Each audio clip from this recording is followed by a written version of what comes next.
এই বাঘটি জঙ্গলের ভিতর দিয়ে যাচ্ছিল, হঠাৎ একটি হাঁস দেখে লুকিয়ে পড়ে।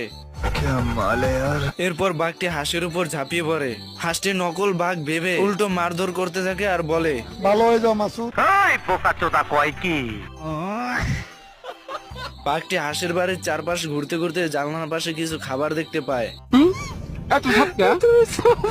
কত হিম্মত একবার দেখি। এরপর বাঘটি দরজা ভেঙে ঘরে ঢুকে পড়ে। এইদিকে হাঁসটি নকল বাঘ ভেবে বাঘকে মারধর শুরু করে দেয়।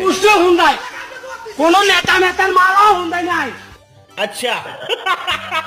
বাইরে থেকে ছোট হাঁসগুলো বলে যে ওটা সত্যি বাঘ, আর নকল বাঘের কস্টিউম ছোট হাঁসগুলোর কাছে। Bye bye, tata, good bye. এরপর বাঘ হাঁসটিকে খুঁজতে থাকে, আর এদিকে হাঁসটি মূর্তির সঙ্গে চুপ করে বসে থাকে যাতে বাঘটি না বুঝতে পারে। দেখি সোনা বউয়ের মুখটা কেমন। আমার চ্যাটার বাল।